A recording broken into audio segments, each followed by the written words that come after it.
City 105,6.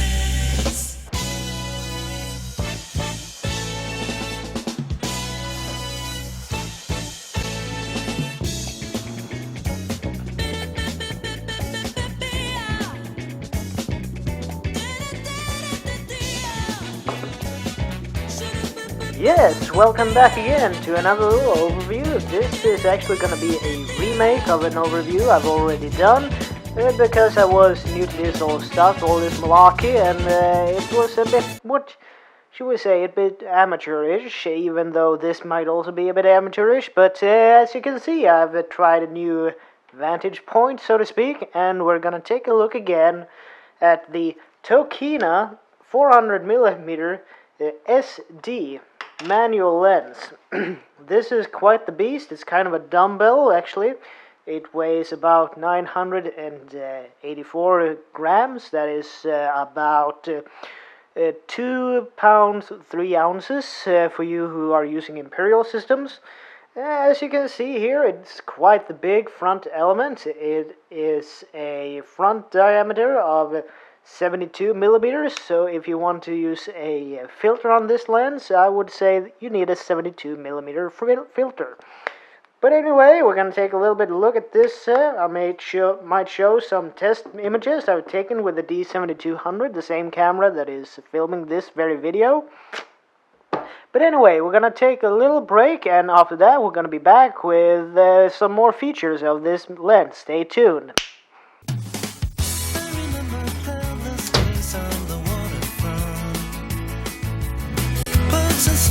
Ice cream parlors, a slower song.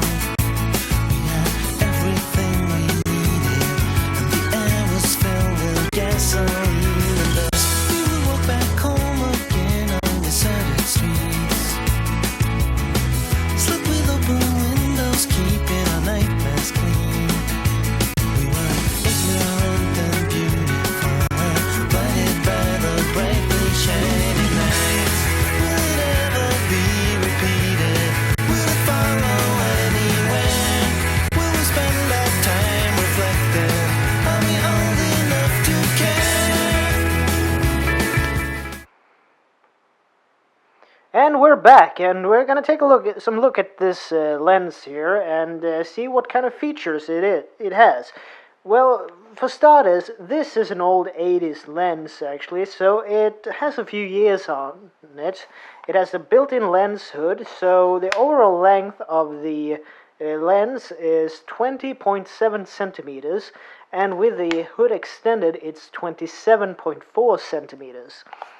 But anyway, this lens has a maximum aperture of 5.6 and a maximum aperture of 22. And the diaphragm in this particular lens is an 8-blade design, which, it might not be the best bokeh in the world, but anyway, it's very good for, really long distance, telephoto pictures. I might throw up some images with this video on some of the things I've been able to photograph with this lens. Keep in mind, it's a manual focus.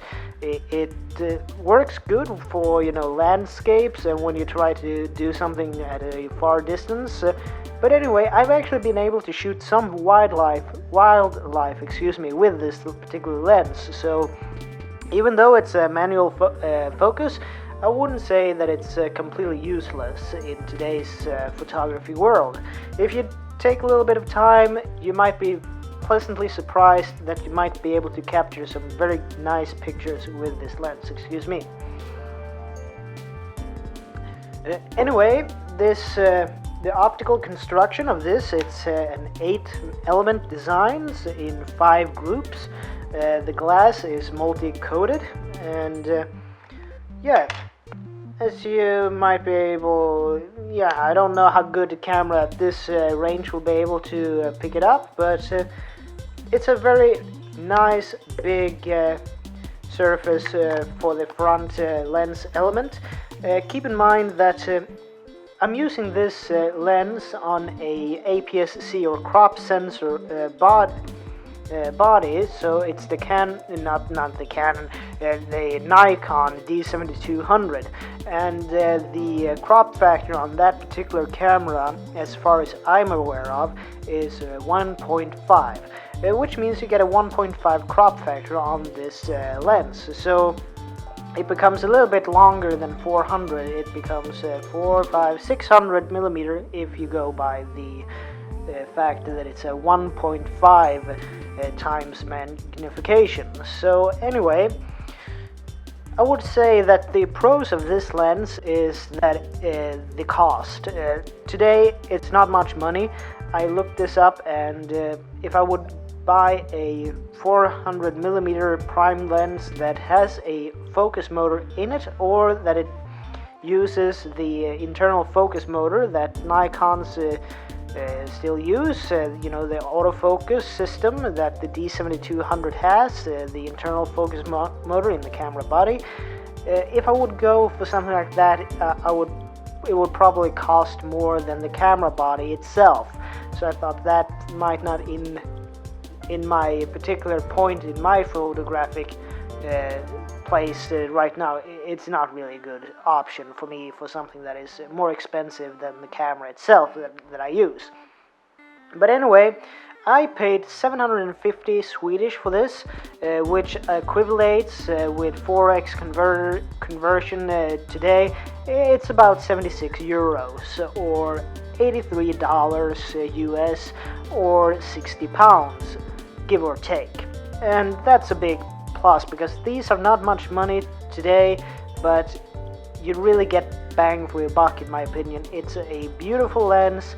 The only downside I would say is, and this can be attributed to that I'm using a crop sensor body and not a full frame, this has some color fringing, i.e. chromatic aberration, and it's a bit soft when it's fully open, wide open. But I think the chromatic aberration that sometimes occur with this lens can be to the fact that I'm using a crop sensor body and not a full frame. But anyway, would I recommend this lens for someone who's just starting out in photography? Well, it depends.